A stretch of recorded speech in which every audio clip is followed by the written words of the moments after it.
कक्षा 7वीं पाठ 14 गिल्लू। सोन जूही में आज एक पीली कली लगी है। उसे देखकर अनायास ही उस छोटे जीव का स्मरण हो आया जो इस लता की सघन हरितमा में छिपकर बैठता था और फिर मेरे निकट पहुंचते ही कंधे पर कूदकर मुझे चमका देता था। तब मुझे कली की खोज रहती थी, पर आज उस लघु प्राणी की खोज है जो सोन जूही की जड़ में मिट्टी होकर मिल गया होगा। शायद कभी कली के बहाने मुझे वो चौंकाने ही आ जाए। बच्चों, ये कहानी है महादेवी वर्मा जी की लिखी हुई। महादेवी वर्मा एक महान लेखिका हैं। गिल्लू कहानी में इंसान का जानवरों और प्रकृति के साथ अटूट प्रेम की झलक मिलती है। बहुत ही खूबसूरत एहसास है इस कहानी में। चलो आज मैं आपको महादेवी वर्मा जी द्वारा लिखित गिल्लू कहानी सुनाती हूँ। एक बार महादेवी जी अपने कमरे में बैठी कुछ लिख रही थी कि उनकी नजर बरामदे में पड़े गमलों के पीछे कौवों पर पड़ी। उन्होंने जाकर देखा कि छोटा सा गिलहरी का बच्चा पड़ा था जो घोंसले से गिर गया होगा और कौवे उसको खाने को तैयार थे। उनकी चोंच के प्रहार से वो छोटा सा गिलहरी का बच्चा घायल हो गया था और बेहोश सा पड़ा था। लेखिका उसे उठाकर अपने कमरे में ले आई। उसका जख्म साफ करके उसे पेंसिलिन का मरहम लगाया, रुई की बत्ती बनाकर दूध उसके मुंह में डालने की कोशिश की, मगर वो पी ही ना पाया। कई घंटों के उपचार के बाद उसने पानी पिया और तीसरे दिन वो बिल्कुल ठीक हो गया। नीले कांच की मोतियों जैसी आंखों से इधर उधर देखता, नन्हे पंजों से उसकी उंगली पकड़ता, बहुत ही प्यारा लगता। महादेव वर्मा ने उसका नाम गिल्लू रखा। 3-4 महीने में झब्बेदार पूंछ, कोमल रोएं और उसकी चंचल चमकीली आंखें सबको हैरान कर देती थी। लेखिका ने फूल रखने वाली छोटी सी टोकरी में रुई बिछाकर उसे तार के सहारे लटका दिया और गिल्लू ने इसी को अपना घर बना लिया। और गिल्लू को तो अपना घर बहुत ही अच्छा लगता था। वो अपने ही हाथों से उसे हिलाकर उसमें झूलता रहता। कांच के मनकों की आंखों से खिड़की के बाहर और भीतर देखता रहता। बच्चों, जैसे छोटा सा बच्चा अपनी माँ को अपनी छोटी छोटी हरकतों से आकर्षित करता है ना, उसी प्रकार गिल्लू भी करता। जब महादेवी वर्मा कुछ लिखने के लिए बैठती तो वो उसका ध्यान अपनी तरफ आकर्षित करने के लिए लेखिका के पैर से सर पर और फिर पर्दे पर चढ़ जाता, फिर तेजी से उतरता। वो ऐसे ही करता रहता जब तक लेखिका उसे पकड़ने के लिए ना उठती। लेखिका फिर पता क्या करती, गिल्लू को पकड़कर एक लंबे लिफाफे में बंद कर देती, पंजे और सिर बाहर रहने देती। इस तरह वो कई घंटे मेज पर बैठा रहता और अपनी चमकीली आंखों से टुकुर टुकुर देखता रहता। और जब उसे भूख लगती तो चिक चिक की आवाज निकालता। काजू या बिस्किट मिल जाने पर पंजों से पकड़कर उसे कुतरता रहता। अब गिल्लू थोड़ा सा बड़ा हो गया था। उसके जीवन का पहला बसंत आया। बाहर नीम चमेली की धीमी धीमी खुशबू कमरे में आने लगी। बाहर की गिलहरियां भी खिड़की की जाली के पास आकर चिक चिक की आवाज करके ना जाने उसे क्या कहती। और गिल्लू जाली के पास बैठकर बाहर देखता रहता। तब लेखिका को लगा कि अब उसे बाहर निकालना चाहिए और उसने एक कोने से जाली को खोल दिया और गिल्लू को अपनी दुनिया में जाने के लिए आजाद कर दिया।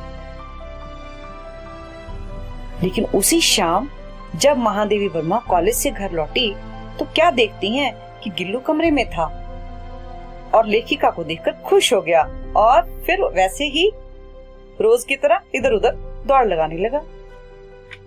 अब तो रोज ही गिल्लू ऐसा ही करता, सुबह बाहर निकलता और शाम को 4 बजे से पहले पहले वापिस आकर अपने झूले में झूलने लगता।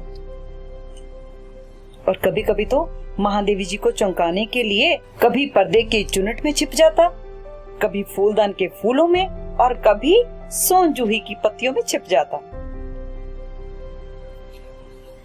बच्चों, लेखिका को प्रकृति से, पशु पक्षियों से बहुत लगाव था। उन्होंने बहुत से पशु पक्षी पाल भी रखे थे, मगर किसी में भी इतनी हिम्मत नहीं थी कि उसकी थाली में बैठकर खाए। मगर ये गिल्लू कोशिश करता था कि थाली में बैठ जाएगा, खाने की मेज पर पहुंच जाता और धीरे से थाली में बैठना चाहता। तब लेखिका ने उसे थाली के बाहर बैठकर खाना सिखाया, तो वह थाली में से एक एक चावल उठाकर बड़ी सफाई से खाता। बच्चों, आपको पता है गिलहरी को काजू बहुत पसंद है और इसी तरह गिल्लू को भी बहुत पसंद था। अगर उसे कई दिन काजू ना दिए जाते ना, तो वो घर बाकी चीजें जो खाने की उसको दी जाती थी उनको खाना बंद कर देता और झूले से नीचे फेंक देता। एक बार महादेवी वर्मा जी का एक्सीडेंट हो गया और उसे अस्पताल में दाखिल होना पड़ा। गिल्लू अकेला घर पर होता। अब वहां बैठे भी महादेवी जी को गिल्लू की चिंता रहती, तो वो किसी को भेजती कि गिल्लू को काजू दिया। जैसे ही कोई घर में आता, दरवाजा खुलता, गिल्लू दौड़ कर आता, मगर किसी दूसरे को देखकर तेजी से घोंसले में जाकर बैठ जाता। जब अस्पताल से छुट्टी के बाद महादेवी जी वापस घर आई, तो देखा कि उसके घोंसले में काजू भरे पड़े थे। मतलब उसने पीछे से कुछ नहीं खाया था। महादेवी वर्मा बहुत हैरान हुई। देखो, ये जानवर भी कितना प्रेम करते हैं इंसान से। अब जब लेखिका अस्वस्थ होने पर बिस्तर पर लेटी रहती, गिल्लू उसके तकिए पर बैठकर अपने नन्हे नन्हे पंजों से उसके सिर और बालों को धीरे धीरे सहलाता रहता। और उसको और लेखिका को उसका ऐसा करना बहुत ही अच्छा लगता। जब दोपहर के समय बहुत गर्मी होती ना, तो लेखिका अपना काम करती रहती, तो गर्मी की वजह से गिल्लू ना तो घर से बाहर जाता, ना झूले में बैठता, और गर्मी से बचने के लिए सुराही पर लेट जाता। इससे उसको ठंडक भी मिलती और वो लेखिका के पास भी रहता। इसी तरह से बहुत ही अच्छा समय बीत रहा था। बच्चों, आपको पता है गिलहरियों का जीवन ज्यादा लंबा नहीं होता, तकरीबन 2 वर्ष से अधिक तो नहीं। गिल्लू भी 2 साल का हो गया था। शायद उसकी जीवन यात्रा का अंत आ गया था। दिन भर उसने कुछ ना खाया, ना ही बाहर खेलने के लिए गया। अंत की यातना में भी वो लेखिका की उंगली पकड़कर उसके हाथ से चिपक गया, जैसे उसने बचपन में घायल स्थिति में लेखिका को पकड़ा था। उसके पंजे ठंडे हो रहे थे। लेखिका ने उसे गर्मी देने की कोशिश में हीटर जलाया, मगर बच्चों, सुबह की पहली किरण के साथ ही वो किसी और जीवन में जागने के लिए सो गया।